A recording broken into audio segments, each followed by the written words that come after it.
মুসা বলছেন, আল্লাহ, এ তত্ত্ব দিলে আমার মগজে আমি মিলাতে পারবো না, একটু বাস্তব প্রমাণ আমার দেখাতে হবে, তাহলে মগজ সাফ হয়ে যাবে ইনশাল্লাহ।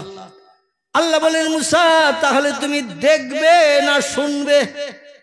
মুসা বললেন, গল্প শুনে যতটা খুশি হওয়া না যায়, চোখে দেখলে তার থেকে বেশি আনন্দ উপভোগ করা যায়।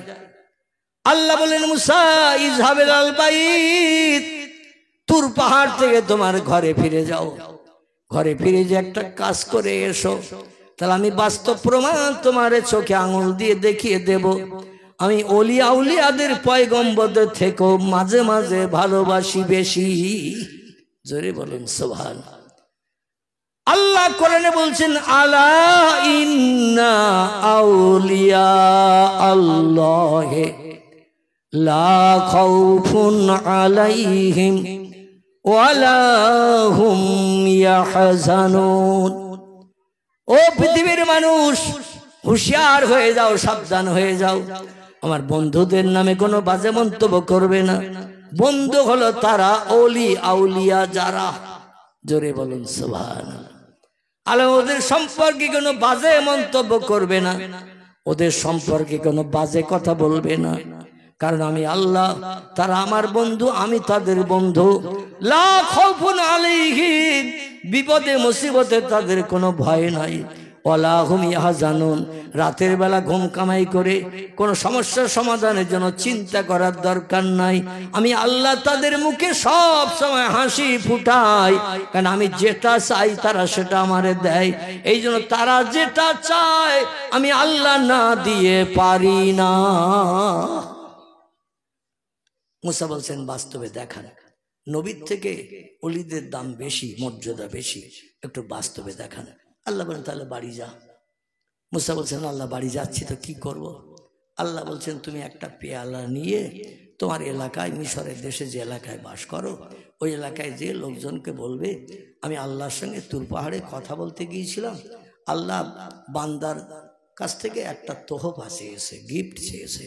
এই এলাকার মানুষ আল্লাহরে খুশি করার জন্য, আল্লাহর জান্নাত হালাল বানানোর জন্য এই গিফটটা কি, তোহফাটা কি একটু দেয়া যাবে? নিশ্চয়ই দেশের মানুষ আল্লাহ চেয়েছে, না দিয়ে পারবে না। তো বলছে, আল্লাহ কি চাইব? আল্লাহ বলেন, তুমি যে দেশের মানুষকে বলবে বান্দার দেহের ভিতরে যে জায়গাটা সব থেকে দামি উত্তম, সেই জায়গা থেকে এক পেয়ালা গোশত কেটে আনতে। কি কেটে আনতে? এক পেয়ালা গোশত, দেহের যে জায়গাটা তার খুব পছন্দনীয়, তার খুব প্রিয়, সেই জায়গা থেকে এক পেয়ালা গোশত কেটে নিয়ে আমার কাছে তুর পাহাড়ে আসবে। তাহলে আমি তোমার চোখে আঙুল দিয়ে দেখিয়ে দিয়ে দেবো, পয়গম্বরের থেকে অলিদেরও আমি মাঝে মাঝে বেশি ভালোবাসি। জোরে বলুন সুবহানাল্লাহ। মুসা বলছেন, এই কাজ, এ তো আমি খুব তাড়াতাড়ি কালেকশন করে নিয়ে আবার এই তুর পাহাড়ে হয়তো দিনের ভিতরে ঢুকে যাবো ইনশাল্লাহ। আল্লাহ বলেন, ইযহাব, যাও, চলে যাও। সংক্ষেপ কথা, মুসা নবী বাড়ি ফিরলেন, কাপড় চোপড় ছাড়লেন, স্বাভাবিক পোশাক পরিধান করলেন, বিবির কাছ থেকে একটা বাটি নিলেন, তরকারি বাটি মনে করুন, কিংবা গোশের বাটি, একটা কাপ মতো, পেয়ালা মতো নিলেন, আর একটা ধারালো ছুরি নিলেন, নিয়ে পাড়ায় ঢুকে বলছেন, ও পাড়া প্রতিবাসীরা, ও দেশবাসীরা, আজকের আল্লাহর সঙ্গে তুর পাহাড়ে মাথায় দাঁড়িয়ে দাঁড়িয়ে গল্প গুজব করলাম, শেষে আল্লাহ আমাদের ঈমান পরীক্ষার জন্য, আল্লাহ আমাদের কেমন প্রিয় আর আমরা আল্লাহর কেমন প্রিয় যাচাই করার জন্য দেহের সব থেকে প্রিয় পছন্দনীয় জায়গা, ওখান থেকে এক পেয়ালা গোশত আল্লাহ কেটে দিতে বলেছেন। কে দেবে বলো? সবাই চিন্তা ভাবনা করছে, দেহের থেকে গোশত কেটে দেওয়া জীবন্ত অবস্থায়, এ কি কোনো মানুষের পক্ষে সম্ভব হবে? আমাদের মাঝে মধ্যে কাটাকুটি হয়, অপারেশন হয়, তবে ইনজেকশন করে বেহুশ করি, ঠিক কি না? আচ্ছা, হুশ থাকা অবস্থায় কারো পায়ের থেকে, বুকের থেকে, গলার থেকে যদি মাংস কাটে, ও চুপ করে থাকবে? ও বাপরে গেছি করবে কিনা, মারে গেছি করবে কিনা, ডাক্তারের এক লাথি মেরে কলিজা গরম করে দেবে কিনা? বলে, আমার গায়ে মাংস কাটতেছ, জ্বালা আমার করতেছ, তোমার করতেছ না। এই জন্য দেশের মানুষ কেউ গোশত দিতে চাইল না। আল্লাহ বলেন গোশ না নিয়ে যেন তুর পাহাড়ে আসবে না, গোশ নিয়ে আসতে হবে। মুসা বলে আল্লাহর সঙ্গে দিদার না করলে, দেখা না করলে, কথা না বললে আমার কলিজা ভেজে না, এ কি জ্বালাই পড়লাম, গোশ কেউ দেয় না, তুর পাহাড়ে যেতেও পারি না। একদিন দুদিন তিন দিন রাস্তায় ঘুরতে ঘুরতে সময় পেরিয়ে গেল। মুসা নবী হতাশ হয়ে গেলেন, মনে করছিলাম সহজ ব্যাপার, কিন্তু এখন দেখছি দুরাহ কঠিন, কেউ তো গোশ দিতে চায় না। মুসা নবী মুখ কালো করে দুশ্চিন্তাগ্রস্ত হয়ে জঙ্গলি রাস্তা দিয়ে যাচ্ছেন। হঠাৎ করে একটা ফকির রাস্তার ধারে বসে লোটা কম্বলটা কাছে রেখে, ভিক্ষার থলি টলি কাছে, লোটা কম্বল কাছে রেখে আল্লাহর নামের জপ জিকির করছেন, তসবিহ পাঠ করছেন, সুবহানাল্লাহ বলছেন, আলহামদুলিল্লাহ বলছেন, লা ইলাহা ইল্লাল্লাহ জপ জিকির করছেন। মুসা বলে এই ফকিরের ধরিয়ে মেরে যে কোনো প্রকারে এক পেয়ালা কেটে নিয়ে যাব, যাতে আল্লাহর সঙ্গে দেখা করার সুযোগ হয়। এছাড়া এলাকার বুদ্ধিবাদী, যুক্তিবাদী, স্বাস্থ্যবাদ মানুষ তারা তো কেউ দিল না। এখন ঘটনা হলো, ওই মুসা নবীর দেশে একজন বিধবা বুড়ি মেয়ে ছেলে বাস করতেন পাহাড়ি এলাকায়। বুড়ি এবং তার স্বামী দুইজন বসবাস করছে। দেখতে দেখতে বয়স 80 বছর হয়ে গেছে। কত বছর? 80 বছর বয়স হয়ে গেছে। স্বামী স্ত্রীর মিলনে একটাও বাচ্চা হয়নি। জীবন যৌবনের ক্ষুধা নিবৃত্তি হলো নারী পুরুষের, কিন্তু যার মাধ্যম দিয়ে সন্তান হয় একটাও বাচ্চা হয়নি। আচ্ছা, যাদের বাচ্চা নাই অপরের বাচ্চা কোলে দেখলে ওদের মনটা আনন্দ হয়? অপরের বাচ্চা যদি তাদের কোলে দেখে আর যাদের বাচ্চা নাই ওদের মনে আনন্দ হয়? ওদের মনটা তুষের আগুনে জ্বলে। আমার একটা ওই রকম বাচ্চা যদি আল্লাহ দিত, কোলে করে নিয়ে চুমা খেতাম, লজেস গালে দিতাম, কত আদর যত্ন করতাম। যাদের বাচ্চা নাই তারা জানে এই সন্তান হারা নারীদের বুকের ব্যথার যন্ত্রণা কত। এখন বুড়ি আর তার স্বামী দুইজন বলল, দেখতে দেখতে 80 কোটা পেরিয়ে গেছে আমাদের বয়স, বাচ্চা তো হলো না, ভবিষ্যতে আমরা মারা যাব, আমাদের এই ঘর বাড়ি জায়গা জমির মালিক কে হবে? তো বলে আমরা তো ডাক্তার কবিরাজ দেখালাম, ওষুধপত্র খেলাম, হাকিম বৈদ্য দেখালাম, এখন আল্লাহ সন্তান দেয়নি, তাই হয়নি, কি করা যাবে? বলে এক কাজ করলে হয় না? স্ত্রী স্বামীকে বলছে, বলে এক কাজ করলে হয় না? বলে কি? বলে আমাদের এই বাড়ির সামনে দিয়ে অহরহ মুসা তুর পাহাড়ে যায়, অহরহ তুর পাহাড়ে যায়, আবার আল্লাহর সঙ্গে কথাবার্তা বলে সমস্যা সমাধান করে মুসা আমাদের এই বাড়ির সামনে দিয়ে আবার ঘরে ফিরে যায়। মুসার একদিন ধরলি হয় না? কেন? বাস্তব তথ্য পাবো। মুসা সরাসরি টেলিফোন করবে আল্লাহর কাছে, আর আল্লাহ উত্তর দেবে, আর সঙ্গে সঙ্গে উত্তর পাবো ভবিষ্যতে মরণের আগে আমাদের বাচ্চা হবে কিনা। বলে সাদ্দাক্তা ইয়া জাওজাতি, সত্যি তোর মগজে মাল আছে, তোর মগজে মাল আছে। এই চিন্তা তো আমাদের কারো মনে এতদিন পর্যন্ত আসেনি। কখন আসে মুসা লক্ষ্য রাখবে। এখন মুসা নবী নিজের সমস্যা সমাধানের জন্য ওদের বাড়ির সামনে দিয়ে যাচ্ছে, আর সঙ্গে সঙ্গে বাড়িওয়ালি দৌড়িয়ে ভিতরে যেয়ে বলছেন, ওগো, সেই যে মুসার কথা বলছিলে, মুসা ওই যাচ্ছে আমাদের বাড়ির সামনে দিয়ে। লোকটা দৌড়িয়ে এসে বলছেন, কুম কুম ইয়া ইউহান নবী, ও পয়গম্বর, একটু দাঁড়িয়ে যাও, মনের তুষের আগুনের জ্বালার কথা দুটো বলি। মুসা নবী বলছেন, মাহালুকে মাকবারুকে ইয়া শাইখানি, ও বুড়িমা, কি জন্য দাঁড়াতে বললেন? আমি তো বড় ব্যস্ত। তুর পাহাড় কাছাকাছি না, আমরা বাস করি মিশরের দেশে, তুর পাহাড়টা আছে মাদানের দেশে। কোন দেশে? তুর পাহাড় আছে মাদানের দেশে, আমরা বাস করি মিশরের দেশে। এক দেশ থেকে পাড়ি দিয়ে আর এক দেশে যেতে হবে, সেই দেশে যাওয়ার পাহাড়ের মাথায় ঠেলে উঠতে হবে, তারপরে আমার প্রয়োজন মিটি আল্লাহর সঙ্গে কথা বলে আবার বাড়ি প্রত্যাবর্তন করতে হবে, ফিরতে হবে। তাড়াতাড়ি বলো বুড়িমা, কি ঘটনা ঘটেছে? বুড়ি বলছে, বাবা সংসার যাপন চলছে 50-55 বছর ধরে। বিয়ের আগে আমাদের 20-25 বছর কাল পেরিয়ে গেছে। বর্তমানে 80 কোটার উপরে স্বামী স্ত্রী আমাদের দুইজনের বয়স। জীবন যৌবনের খোদা নিবৃত্তি করলাম, স্বামী স্ত্রীতে মিলন করলাম, সব বাড়িতে দুটো একটা বাচ্চা দেখতে পাওয়া যায়, কিন্তু আমাদের বাড়ি খালি। এখনো পর্যন্ত আল্লাহ কোনো সন্তান আমাদের দেয়নি। কত ডাক্তার দেখালাম, কবিরাজ দেখালাম, বৈদ্য দেখালাম, হাকিম ডাকলাম, ওষুধপত্র কত দিল, কত খেলাম, সব বিফলে মাঠে মারা গেল, কোনো কাজ হলো না। তাই আমরা স্বামী স্ত্রী এক জায়গায় বসে আলোচনা করতে করতে তোমার নামটা মনে পড়ে গেল। ও বাবা, তুমি যাচ্ছ কোথায়? আইনা তাযহাবিয়া মুসা ইবনে ইমরান, রে ইমরানের বেটা মুসা, যাচ্ছ কোথায়? বলে তুর, আমি জাবালে তুর পাহাড়ে যাচ্ছি।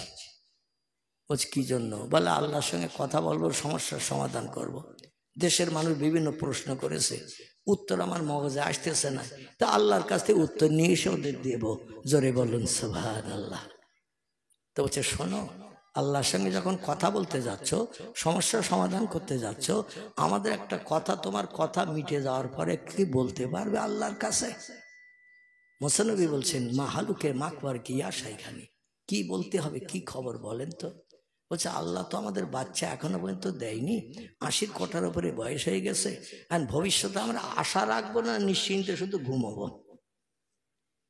ভবিষ্যতে বাচ্চা হওয়ার আশা যদি পাই তাহলে আমরা একটু চিন্তা ভাবনায় থাকবো। আর আল্লাহ যদি বলে ওদের বাচ্চা নাই, তাহলে বেকার ডাক্তার কবিরাজ কেন ডাকবো, পয়সা কড়ি কেন খরচ করব, কেন আশায় থাকবো, নিশ্চিন্তে ঘুমাবো। মুসা বললেন না, ই আশাই খানি, কথাটা তো বাস্তব সত্য। তো ঠিক আছে, আমার কথাবার্তাগুলো মিটিয়ে নিয়ে আপনাদের কথাটা আল্লাহর কাছে তুলে ধরবো। আল্লাহ কি উত্তর দেয় সেটা যাওয়ার পথে তোমাদের বলিয়ে যাব। জোরে বলুন সুবহানাল্লাহ। বুড়ো বুড়ির আর খাওয়া দাওয়া নাই, কখন মুসা ফেরবে? আল্লাহর সঙ্গে সরাসরি তথ্য নিয়ে আসবে। আচ্ছা, এই তথ্যের ভিতরে কোনো মিথ্যার সংযোজন আছে? মিথ্যার কোনো সম্পর্ক আছে? আল্লাহ যেটা বলবেন সেটা 100% দুধে দেওয়া সত্য কিনা? 100% দুধে দেওয়া সত্য। এই সত্য তথ্যটা নেওয়ার জন্য ওরা শুধু রাস্তা দিয়ে উঁকি মারতেছে, এই সেই তুর পাহাড়ের রাস্তা। কখন ফেরবে মুসা, কখন ফেরবে? হঠাৎ দেখে মুসা নবী আসতেছে। আসসালামু আলাইকুম ইয়া আইয়ুহান নবী। নবী সালাম গ্রহণ করেন। মুসা বলছেন ওয়ালাইকুম আসসালাম মাহালুকে মাকবার কি ইয়া শাইখানি ইয়া আখি। ও বুড়ো ভাই, ও বুড়ি মা, কি খবর বলেন? বলছে আমাদের সেই খবরটা শোনার জন্যই তো রাস্তার দিকে শুধু এক দৃষ্টিতে তাকিয়ে আসি, কাজ করি মনে আর চোখে তাকাই রাস্তায়, কখন তুমি ফেরো? এখন আমাদের খবরটা বলেছিল আল্লাহর কাছে। বলছে ওয়াদা করে গেছি, ইন্নাল্লাহা লা ইখলিফুল মিয়াদ, আল্লাহ যেমন ওয়াদা ভঙ্গ করে না, পয়গম্বরেরা ওয়াদা ভঙ্গ করে না। এই জন্য ওয়াদা করে গিয়েছিলাম, আমার কথাবার্তা মিটিয়ে তোমাদের কথা বলেছি। বলে আল্লাহ কি উত্তর দিয়েছে একটু বল, তাড়াতাড়ি বল। পয়গম্বর মুসা নবী মুখ কালো করে কান্নারত অবস্থায় বলছেন বুড়িমা, ও বাবাজি, খবর খুব ভালো না। আল্লাহর কাছে অনুরোধ করলাম, দেশের একজন প্রজারা নিঃসন্তানা, বেজো বাধা, বাচ্চা হয় না, তুষের আগুন জ্বলে হৃদয়ে, এ আগুন দেশের কেউ নিভাতে পারে না। নিভাতে পারেন যিনি, তিনি হলেন আল্লাহ সুবহানাহু ওয়া তাআলা। সেই আল্লাহর কাছে তোমাদের সম্পর্কে তথ্য দিতে গিয়েছিলাম। আল্লাহ বলেন মুসা রে, ওই বুড়ো আর বুড়ির মরণের দিন পর্যন্ত আমি বাজা বানিয়ে রেখেছি, বেজো বানিয়ে রেখেছি।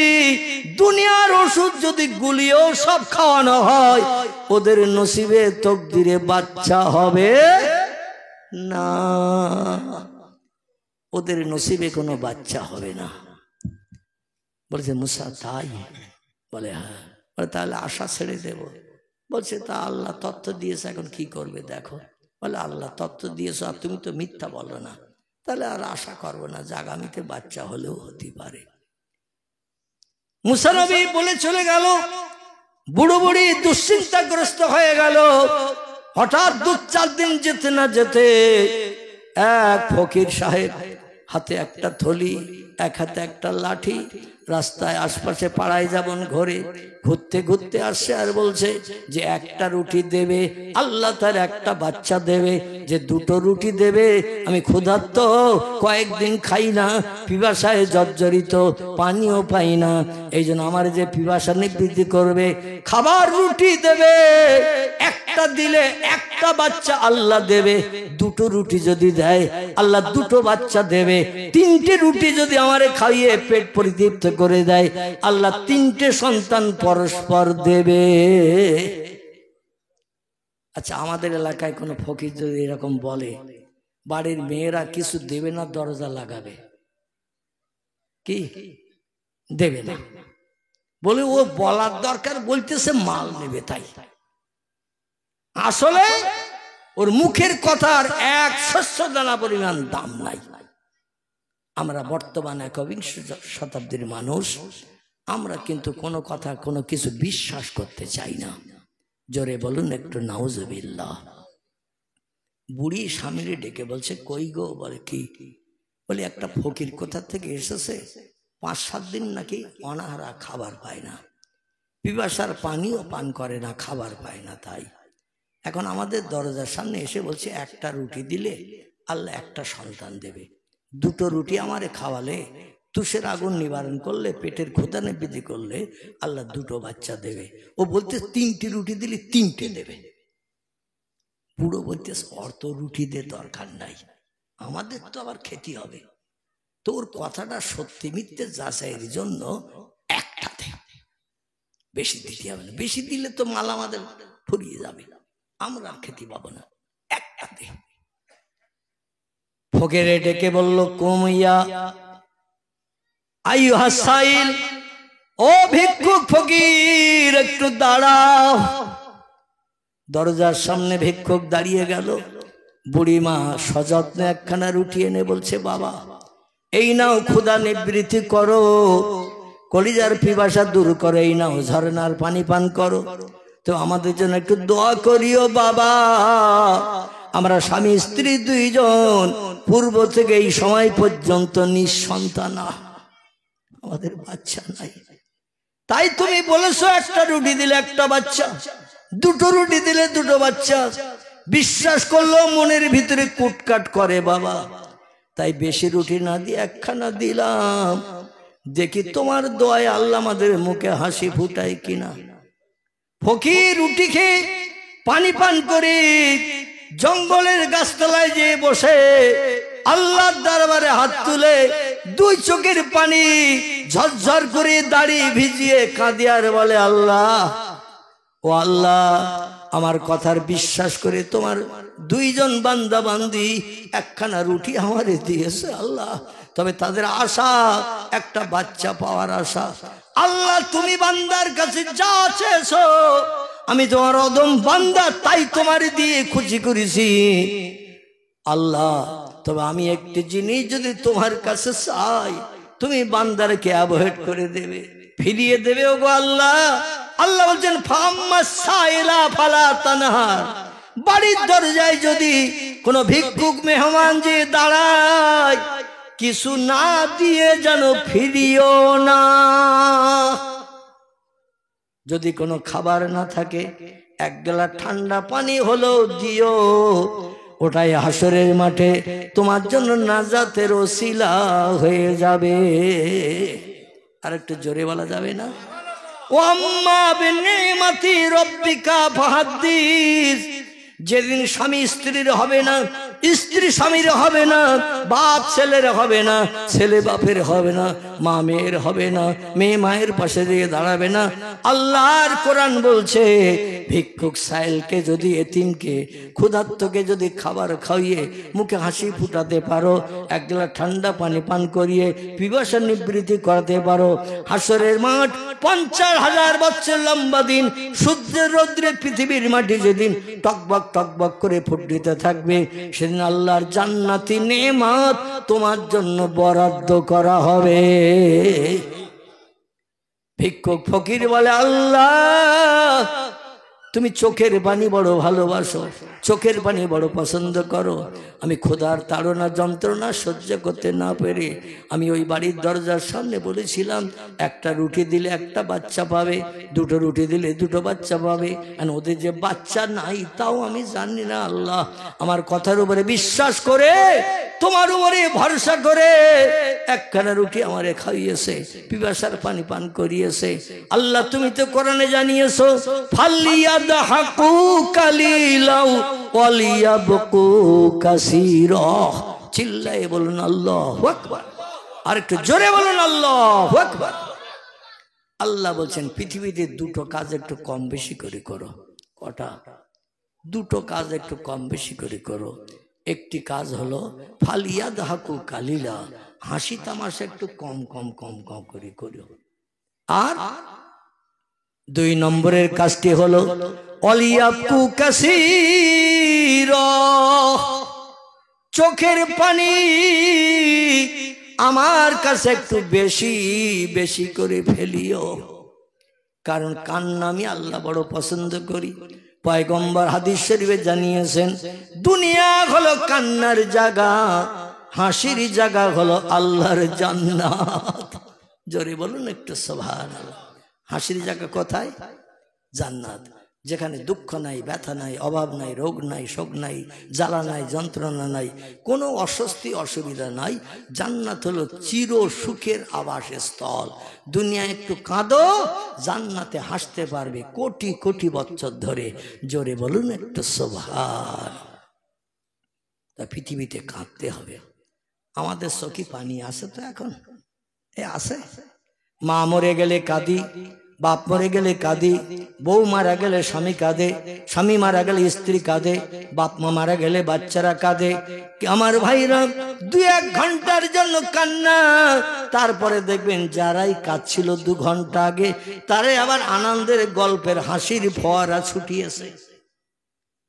মরা বাড়ি যাইয়ে একটু পরীক্ষা করে দেখবেন, 5টা মেয়ে যদি এক জায়গায় বসে, লাশ কবরে যাওয়া পর্যন্ত একটু ফোপাবে, আর যেই লাশ কবরে দিয়ে আসবে সঙ্গে সঙ্গে এইবার আকাশ ছোঁয়া গল্প। মনে হবে না যে ওদের বাড়ি ঘন্টা 2 আগে মানুষ মারা গিয়েছিল, বারান্দায় ছিল। দুনিয়ার শুধু হাসি আর হাসি, গল্প আর গল্প চলবে। নবী বলছেন হাসলে আল্লাহ পাক আয়ুষ্কাল কম করে দেয়, বেশি বেশি হাসলে আমার আল্লাহ স্মরণ শক্তি কম করে দেয়। এই জন্য তোমরা হাসি তামাশা কম করবে, যাতে আল্লাহ পাক তোমাদের উপরে রাজি হয়ে যায়।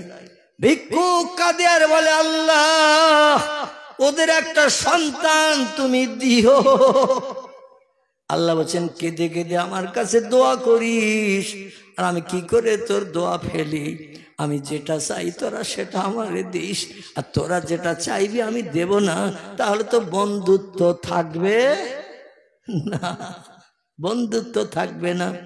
1 বছর যেতে না যেতে ওই বুড়ির আল্লাহ একটা বাচ্চা দিয়েছে। জোরে বলা যাবে না একটু? নারায়ে তাকবীর। স্বামী স্ত্রীর বলছে কি হলো? স্ত্রী স্বামীকে বলছে তাই তো, পয়গম্বর মুসা নবী বলল বাচ্চা হবে না, আর ফকিরের 1 কান রুটি দিয়ে 1 বছরের ভিতরে একটা বাচ্চা। আগে যদি জানতাম আমরা 3 সাল না খেয়ে 3 তারিখে 9টা রুটি ওরে দিয়ে দিতাম, কিন্তু সে ফকিরের তো আর পাওয়া যাবে না। আবার আসবে কিনা কবে, যদি আসে সেদিন চিন্তা ভাবনা আলাদা নেব। এখন হঠাৎ বাচ্চা হওয়ার পরে মুসা নবী ওদের বাড়ির সামনে দিয়ে চলে যাচ্ছে তুর পাহাড়ে। কোথায়? প্রয়োজন মেটাতে যায়, সমস্যার সমাধান করতে যায়, প্রশ্নের উত্তর নিতে যায়, যেগুলো মুসার মগজে কোলায় না সেগুলো। আর মুসা নবী যাই যাচ্ছে, বাড়িওয়ালা এবং বুড়িমা দুইজনে বলছে কুম ইয়া মুসা ইবনে ইমরান, এই মিশরের অধিবাসী ইমরানের বেটা মুসা দাঁড়াও। মুসা বলছে ভাব তো ভালো না, মেজাজ গরমের কথা, আবার দাঁড়াতে বলছে, যেতে নিষেধ করছে, কি হয়েছে তা কি জানি। মুসা নবী নত জানু হয়ে পয়গম্বর তো মনটা নরম, তাই মুসার মনটা ছিল একটু গরম। তার কারণ হলো মুসা নবী বাল্যকালে আগুনের পেয়ালা থেকে আগুন নিয়ে গালের ভিতরে ঢুকিয়ে দিয়েছিল, জিভ পুড়িয়ে গিয়েছিল। জিভ পড়ার কারণে কথা বলতে গেলে বেঁধে যেত। আর তোতলা যারা হয় ওদের দেখবেন তাড়াতাড়ি খপ করে রাগ বেড়ে যায়। তোতলা লোক খপ করে রেগে যায়। মুসা নবী একটু তোতলা মানুষ ছিলেন, রাগান্বিত মেজাজ ছিল, খপ করে রেগে যেত। এক কিব্বতী ফেরাউনের দলের লোকেরে এক ঘুষি মেরেছে, পিছনে চিৎপটাং হয়ে পড়ে গেছে। মুসা বলছে, এ ভাই তোমার উপকারের জন্য ঘুষি মারলাম, তো লোকটা তার নড়ে চড়ে না, দেখো তো কি হয়ে গেছে। লোকটা পরীক্ষা নিরীক্ষা করে বলছে, হুজুর পটল তুলেছে। কি করেছে? পটল তুলেছে। মুসা নবী বলছেন, আল্লাহ, হাসরের মাঠে উম্মতের চিন্তা ভাবনা নিয়ে একটু দাবি করবো, চিন্তা ভাবনা করেছিলাম, কিন্তু যে অঘটন আমি ঘটিয়ে ফেলেছি, এক কিব্বতীকে আমি এক ঘুষি মেরে মার্ডার করে দিয়েছি, তাই তোমার সামনে আমি হাসরের মাঠে যাব না। কারণ আমি যদি আমার উম্মতের উপকারের জন্য কথা বলতে যাই আর ক্যাট করে আমার হাত ধরে যদি বলো, এই মানুষ মার্ডার করেছিলি কেন বল, সর্বনাশ হয়ে যাবে, বিপদে পড়ে যাব। এই জন্য সব নবী যাই যাক, আমি যাব না। জোরে বলুন সুবহান। মুসা বলছেন, মা হালুকে মাখবারকে ইয়া শাইখানি, ও বুড়িমা, ইয়া ইহা শাইখ, ও বৃদ্ধ বাবাজি, কি ঘটনা ঘটেছে তাই দাঁড়াতে বললেন। বলে, তুমি আল্লাহর পয়গম্বর না? বলে, নাম হ্যাঁ। আল্লাহ ওহি পাঠিয়েছেন জিবরিল, আসমানি কেতাব পাঠিয়েছেন তৌরিত, এরপরও বিশ্বাস করো না? বলে, আমরা তো বিশ্বাস করি তুমি পয়গম্বর, আসমানি কেতাবওয়ালা, কিন্তু তোমার কথাবার্তা তো ভালো না। কিরাম ভালো না? তুমি যে মিথ্যা কথা বলো, আজকের বাস্তবতার প্রমাণ পেলাম। মুসা বলে, হায় রে, আমি মিথ্যা কথা বলি? বলছে, হ্যাঁ। বলে, কিরাম মিথ্যা বললাম? বলে, একটু ঘরের দিকে এসো। কি করো? ঘরের দিকে এসো। মুসা বলে, আবার ঘরে নিয়ে পিটানি দেবে নাকি?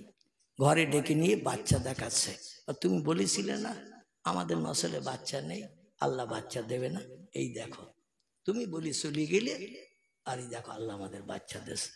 মুসা বলে, আল্লাহর কথা তো মিথ্যা হয় না, আল্লাহর কথা মিথ্যা হয় না। তাহলে আল্লাহ বললেন একরকম আর কাজ করলেন আর একরকম, এ কি জ্বালায় পড়লাম।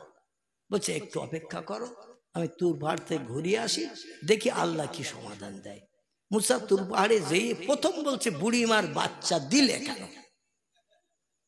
অন্য কোনো কথা না, প্রথমে যে রাগান্বিত মেজাজ, আল্লাহ বললেন বাচ্চা হবে না, আবার সেই আল্লাহ বাচ্চা দেশে, রাগ কি রাখার জায়গা আছে? তুর পাহাড়ে যেই বলছে, আল্লাহ তুমি আমারে বলে দিলে ওদের বাচ্চা হবে না, আমি তাই খবর ওদের দিলাম, আর ওরা আমারে মিথ্যাবাদী বানাচ্ছে, কারণ ঘরে ডেকে নিয়ে বাচ্চা আমারে দেখিয়েছে। আল্লাহ কি ধরনের কাজ কারবার তোমার? আল্লাহ বলছে, মুসা ব্যাপারটা তুমি তো বুঝবে না, আসলে এর ভিতরে কিছু গুড়ো রহস্য আছে। মুসা নবী বলে, গুড়ো রহস্য টহস্য বুঝবো না, কেন বাচ্চা দিলে বলো? আল্লাহ বলছেন, তুমি দেখবে না শুনবে? মুসা বলছে, গল্প শোনার থেকে চোখে দেখা ভালো। আল্লাহ বলছেন, তাহলে যাও, বাড়ি যাও, এক পেয়ালা গোশত আনো। পূর্বে বলছিলাম না, এক পেয়ালা গোশত আনো। পাড়ার দেশের লোক কেউ গোশত দিল না। 3-4 দিন ঘোরাঘুরির পরে ওই জঙ্গলি রাস্তা দিয়ে যাচ্ছে দুশ্চিন্তাগ্রস্ত হয়ে, হঠাৎ সেই ফকির বসে বসে তসবিহ পড়ছে, সুবহানাল্লাহ, আলহামদুলিল্লাহ, লা ইলাহা ইল্লাল্লাহ জিকির করছে। মুসা বলছে, এই একটা ফকির জঙ্গলের পাশে পেয়েছি, আশেপাশে লোকজন নাই, গায়েও শক্তি আমার কম নাই, কোনো জায়গায় তো গোশত পেলাম না, তুর পাহাড়ে যেতেও পাচ্ছি না, যদি জোর করে ধরি কেটে নিতে হয়, ছুরি তো আমার কাছে আছে, ও চিল্লা চিল্লি যা করে করুক, এক পেলা গোশত আজকের এর থেকে না নিয়ে আমি যাব না। কারণ কেউ যদি দৌড় ধরে বলবো আল্লাহ চেয়েছে তাই আমি কেটেছি, আল্লাহ না চাইলে কাটতাম না, দৌড় যদি হয় আল্লাহর দোষ। এইরকম একটা চিন্তা ভাবনা নিয়ে মুসা নবী সালাম করলেন, আসসালামু আলাইকুম। ওয়ালাইকুম সালাম। মানান তামাইসমুকা, কে তুমি, তোমার পরিচয় কি বাবা? উনি বলছেন, আনা মুসা কালিমুল্লাহ, আমি হলাম আল্লাহর পয়গম্বর মুসা। বলছে, আইনা তাজহাব ইয়া আখি, তুমি এই জঙ্গলি রাস্তা দিয়ে পাহাড়ের ধার দিয়ে কোথায় যাচ্ছ? বলছে ভাই এক চরম বিপদের মাঝখানে পড়েছি, তাই বাধ্য হয়ে এই জঙ্গলি রাস্তা দিয়ে পাহাড়ের কিনারে দিয়ে যাচ্ছি। বলে কি হয়েছে বাবা? বলছে আল্লাহ এক পেয়ালা গোশত চেয়েছে, আর 3-4 দিন ধরে সারা পাড়ায় দেশে ঘুরে বেড়াচ্ছি, কেউ এক টুকরো দিল না, আর গোশত না নিয়েও আমার তুর পাহাড়ে যাওয়া হবে না। খুব দুশ্চিন্তার মাঝখানে আছি। ফকির বলছে ওলা তাহজান ওলা তাখাফ ইয়া মুসা ইবনে ইমরান, কোনো ভয় নেই, কোনো চিন্তা নেই, ইনশাআল্লাহ তোমার দাবি পূরণ করব, তুর পাহাড়ে যাওয়ার লাইন ক্লিয়ার করে দেব। জোরে বলা যাবে না? আর একটু জোরে বলা যাবে না? নারায়ে তাকবীর। মুসা বলছেন আল্লাহ, এ ফকির বলে বোধহয় সম্ভব হয়েছে, এর বোধহয় ব্রেন মাথাটা একটু খারাপ আছে, অন্যথায় এত তাড়াতাড়ি রাজি হয়? কত লোকের পয়সা দিয়ে তাই রাজি হয় না, আর এমনি এমনি দিতে চাইছে। বলছে ভাই টাকা নেবে নাকি? বলে কিচ্ছু লাগবে না, আল্লাহ সে এসে গোশত দেব, এতে আবার পয়সা নেবে কেন? আল্লাহ তো অখুশি হবে। বলে তাহলে একটু এক পেয়ালা গোশত দাও ভাই। লোকটা বলছে মুসা আমি আর কি দেব, আল্লাহ কোন কোন জায়গার গোশত চেয়েছে তুমি নিজে হাতে কেটে নাও। জোরে বলুন, আর একটু জোরে বলুন, নারায়ে তাকবীর। হাতের থেকে, পায়ের থেকে, উরুর থেকে, পিঠের থেকে, বিভিন্ন জায়গা থেকে একটু একটু কেটেছে, এক পেয়ালা ভর্তি হয়ে গেছে। ভিক্ষুক ফকির ডেকে বলছে মুসা পেয়ালা খালি। মুসা বলছে লা ইয়া শাইখ, না পেয়ালা খালি না, পেয়ালা ভর্তি হয়ে গেছে। ফকির বলছে আমার দেহের আর কোন কোন জায়গা বাকি? বলে দেহের এখনো অনেক জায়গা বাকি আছে কাটতে। বলে যেখান থেকে কাটনি আল্লাহ যদি সেখানকার গোশত চাই, তাহলে তুর পাহাড় থেকে তোমার তো আবার ফের ফিরে আসতে হবে, আবার সেখান থেকে কেটে নিয়ে যেতে হবে, রাস্তা তো কম না, বরং তুমি সব জায়গা থেকে একটু একটু কাটো। আচ্ছা যত জায়গায় কাটা হবে ব্যথা দরদ লাগবে না লাগবে না?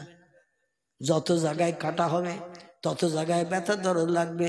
ফকির বলে যত ব্যথা লাগে লাগুক, যত দরদ হয় হোক, যত কষ্ট পাই পাই, আল্লাহকে খুশি করতে আমি চাই। জোরে বলুন একটু সুবহানাল্লাহ। সব জায়গা থেকে একটু একটু করে গোশত কেটে পেয়ালা সাবিয়ে ভর্তি করে নিয়েছেন।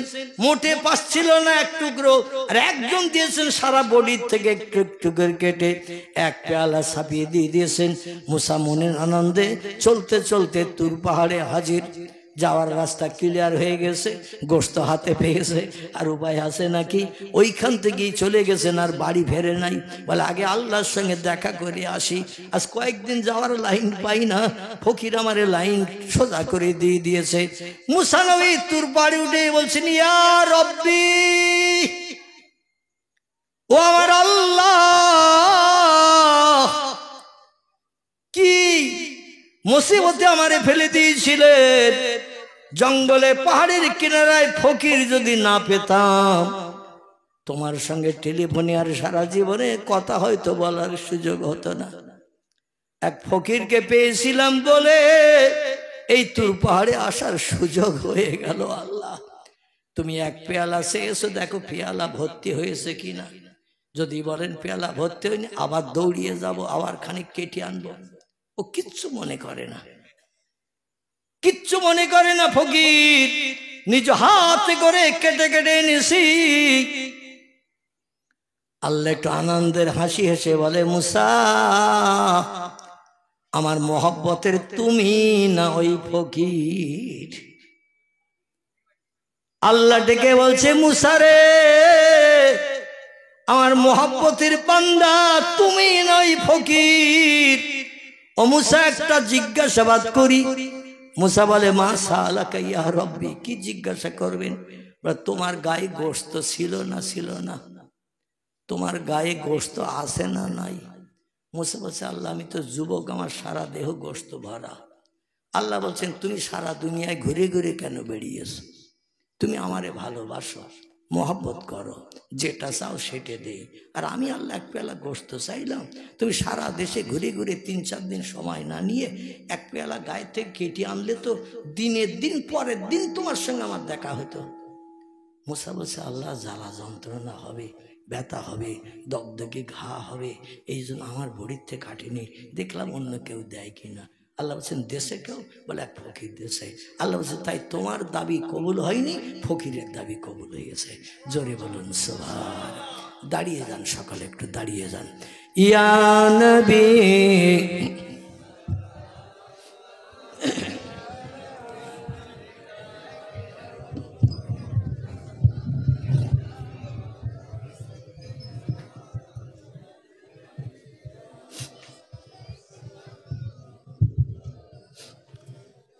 নবীজির আব্বা আব্দুল্লাহ, রাসূলুল্লাহর আম্মা আমিনা, হাবিবের দুধমা হালিমা, দয়ার নবীর রওজা মদিনা।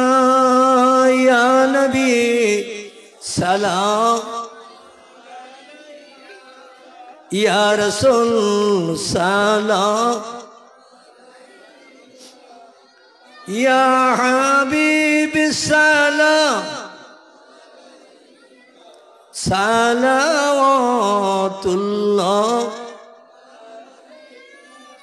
बागे इब्राहिम के गुलहिन मलाएक जिसके बुलबुल आपहाय जाते तवक्कुल सलावतुल्लाह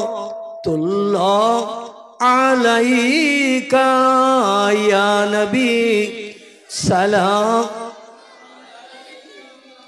या रसूल सलाम,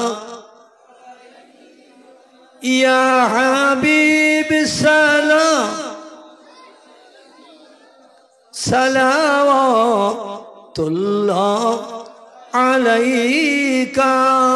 সকলে বসে পড়েন। ইয়া রব্বে সাল্লিম সাল্লাম।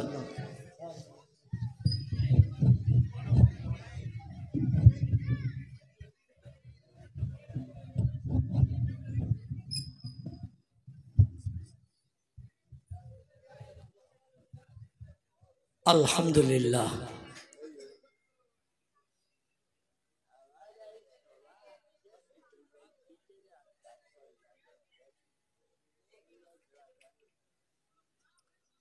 আলহামদুলিল্লাহ। আমি মাজুর, অসুস্থ ব্যক্তি, কম বেশি আপনারা জানেন। শরীরের এখনো পূর্ণ সুস্থতা অধম পেতে পারিনি। চলাফেরা করতে গেলেই আমার গাটা টলে, সাপোর্ট নিয়ে আমার চলতে হয় এবং শরীরে খুব দুর্বলতা এসে গেছে। এখন কথা বলতে গেলে কষ্ট হয়। আপনাদের এলাকায়ও আমি 3 ঘন্টা 3.5 ঘন্টা ওয়াজ করেছি। আমি স্টেজে বসি তো আর ঘড়ি দেখি না, তো এখন এই অপারেশনের পরে একটু ঘড়ি দেখি। তো আজকের এই লসু টেনে দিলাম আমার বাবাজিকে খুশি করতে, যে 2 ঘন্টার সময় ছিল আমার, বক্তব্য রাখতে রাখতে 2.5 ঘন্টার উপরে হয়ে গেছে। আল্লাহু আকবার। এখন দোয়া হবে, মানে আর যত সময় যাবে 2.5 ঘন্টার উপরে চলবে। কারণ বাবাজি খুশি হয়েছে কি অখুশি সেটা আমার জানা নাই। তো যাই হোক, আল্লাহ যদি আবার অধমকে 4 চক্ষের মিলন ঘটান, ইনশাল্লাহ আবার দিন শরীয়তের 2-4 কথা আলোচনা করা যাবে। আমার কথায় যদি কারো অন্তরে ব্যথা, দুঃখ, আঘাত লেগে থাকে, ভাই সন্তানের মতো চোখে আমাকে দেখবেন। আর যদি কোনো ভুল ত্রুটি অপরাধ করে থাকি, আল্লাহ কবে ডাক দেবেন জানি না, একটু ক্ষমা চোখে দেখবেন। পারবেন তো সকলে? আমি মোরারিসার মানুষকে আমি অন্তরের অন্তরস্থল থেকে বলছি, এই এলাকার মানুষদের আমি খুব হৃদয়ের মহব্বতের ভালোবাসি। আপনারা কেমন ভালোবাসেন না বাসেন তা আমি জানি না, তবে আপনাদের এখানকার থেকে আমার লাউদ্দিন ভাই থেকে শুরু করে আরও কয়েকটা ছেলে আমার অসুস্থতা অবস্থায় আমার বাড়িতে দেখা সাক্ষাৎ করতে গিয়েছিল। আমার মেমোরিতে সেটা এখনো জমা আছে। আলহাজ মাওলানা আব্দুল গফফার সাহেব তিনিও গিয়েছিলেন এবং আরও কয়েকজন গিয়েছিলেন আমার অসুস্থতার সময়। 3 বছর কঠিন রোগে আক্রান্ত হয়ে ঘরের ভিতরে অ্যাটাক ছিল। আল্লাহ একটু বাইরে বার হওয়ার সুযোগ দিয়েছেন। আপনাদের মতো হাজার হাজার মানুষের চোখের পানি এবং দোয়া, ওষুধ আমারে সারায়নি, ডাক্তার আমারে সারায়নি, সারিয়েছেন কে? আল্লাহ সারিয়েছেন। এই রকম ফকির ফাকরা আল্লাহওয়ালা মানুষের চোখের পানির ওসিলা করে। জোরে বলুন একটু সুবহান। আসুন, আমাদের কারো বাপ, কারো মা, দাদা দাদি, আপনজন, আত্মীয় স্বজন যারা অন্ধকার কবর নীরব নগরে আসামে বনে আছে, আমরা আজকের এই মাহফিল উপলক্ষ করে তাদের একটু স্মরণ আমরা করব। এজন্য সকলে আমার সঙ্গে দোকানে হাত উঠান, আল্লাহুম্মা আমিন। ইয়া ইলাহাল আলামিন, ইয়া খায়রান নাসিরিন, নাসরুম মিনাল্লাহি ওয়া ফাতহুন করিব, ওয়া বাশশিরিল মুমিনিন, ফাল্লাহু খায়রুল হাফিজিন।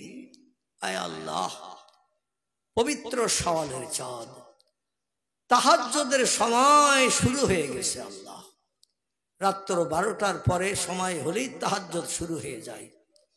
ফজরের আযান ধ্বনির আগ পর্যন্ত তাহাজ্জুদের সময় চলে। এই রকম সময়ে দুনিয়ার সব সৃষ্টি দেহের ক্লান্তি দূর করার জন্য বিশ্রামে বাসায় ঘুমিয়ে পড়ে। আমরা আজকের বিছানায় লাথি মেরেছি, বিবি বাচ্চার মায়া ছেড়েছি, ব্যবসা বাণিজ্যের চিন্তা ভাবনা মগজ থেকে দূর করে দিয়ে কোরআনের মজলিসের সৌন্দর্য সেবিতির জন্য গোলাপ ফুলের পাপড়ির মতো আমরা বসে আছি। আল্লাহ, আল্লাহ আমাদের সকলের আশা ভরসাকে কবুল করে নিন। সন্ধ্যার প্রাকাল থেকে সময় পর্যন্ত তোমার কোরআনের আয়াত, নবীজির বাণী, হাদিস শরীফ, আল্লাহ নবী, আম্বিয়া, ওলিয়া উলিয়াদের জীবন আদর্শের যা কিছু আলোচনা হয়েছে আপনি কবুল করে নিন। সে মতো আমরা বাকি জিন্দেগি আমল করে চলতে পারি, তৌফিক দান করুন। আয় আল্লাহ, দয়া পরবশ হয়ে যদি কিছু সাদকা দান করেন, কোরআনের ওসিলা করে, হাদিসের ওসিলা করে, দোয়া দরুদ মিলাদ কিয়াম সালামের ওসিলা করে যদি কিছু সাদকা দান করেন, সর্বাগ্রে সোনার মদিনায় নবীজির আরওয়া পাকে পৌঁছে দিন। তামাম খোলাফায়ে রাশিদিন, সাহাবায়ে কেরাম, আজাজে মুতাহিরিন, রাসূলের সকল আল আওলাদদের কবরে সওয়াব পৌঁছে দিন। বাবা আদম, মা হাওয়া থেকে নিয়ে ঈসা রুহুল্লাহ পর্যন্ত যত নবী আম্বিয়া কবরে কবরস্থ হয়েছে, সকল নবী আম্বিয়া তাদের বিবিদের কবরে সওয়াব পৌঁছে দিন। পিরানি পীর দস্তগীর মহিউদ্দিন আব্দুল কাদের জিলানী হুজুর থেকে নিয়ে এ সময় পর্যন্ত যত ওলিয়া উলিয়া, গৌস কুতুব, নকিব আবদাল, শহীদ সোহাদা, হাজি গাজী, সুবিদার বেশ, ইমানদার মুমিন মুসলমান নরনারী অন্ধকার কবরে যারা ধারাশায়ী হয়ে আছে, তাদের কবরে তোহবা টুকুন পৌঁছে দিন। জানি না আল্লাহ তারা কবরে কেমন হালাতে আছে, যারা আজেবাসে আযাব বন্ধ করে দিন। যারা কবরের স্বস্তিতে শান্তিতে আছে, কিয়ামত পর্যন্ত জান্নাতি নাজ নেমত তাদের কবরে বরাদ্দ করে দিন। বিশেষ করে আমার বাড়িওয়ালা বাবাজি যে উদ্দেশ্য নিয়ে এই বেহেশতের বাগানের ইন্তজাম করেছেন, তার রক্তের সঙ্গে সম্পর্ক নিয়ে বাপ মা, দাদা দাদি, নানা নানি, খালা খালু, ফুবু ফুবি, পিতার কোল, মাতার কোল, শ্বশুর কোল, শাশুড়ি কোল, সন্তান আদি আপনজন, রক্তের সঙ্গে সম্পর্ক নিয়ে অন্ধকার কবর, যে কবরের দরজা নাই, জানালা নাই, আল কবর তোমার নবী বলেন কবর হলো অন্ধকার বধির কারাগার। সেই কারাগারে যারা আবদ্ধ হয়ে আছে, আমাদের সেই চোখ নাই, দেখতে পাই না, সেই কান নাই, কবরস্থ ব্যক্তিদের কথা শুনতে পাই না। আল্লাহ তুমি আলমুল গায়ব, তুমি সামিউল বাসীর, সব দেখতে পাও, সব শুনতে পাও। আল্লাহ যারা কবরে বিপদে মুসিবতে আছে, তোমার ছাত্র ওই নামের ওসিলা করে তাদের সারা জীবনের অপরাধ গুলো ক্ষমা করে দিয়ে কবর গুলোকে বেহেশতের বাগান বানিয়ে দাও। জান্নাতে নাজরেমাত কবরে চালু করে দাও।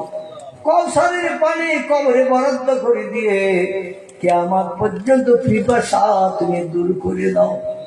আমরা যারা দোকানে ঘরে হাত তুলেছি, আমাদের রক্তের বাদলে বাদল নিয়ে বাপ মা দাদা দাদি নানা নানি খালা খালু বউ বউ আপন জন আত্মীয় স্বজন যে যেখানে কবরে চলে গেছে, আমাদের ভবিষ্যতের উন্নতির চিন্তা ভাবনা করতেছি। কত নামাজ তারা কাজা করে ফেলেছে, শরীয়তের কত খেলাফ কাজ হয়তো করে বসেছে। উপার্জিত সময় সম্পত্তি অর্থ সম্পদ সব আমাদের জন্য ফেলে রেখে খালি হাতে তারা কবরে চলে গেছে। তাদের জায়গা জমি অর্থ সম্পদ ভোগ দখল করছে আল্লাহ, আর কবরের ভিতরে তারা অস্বস্তিতে থাকবে।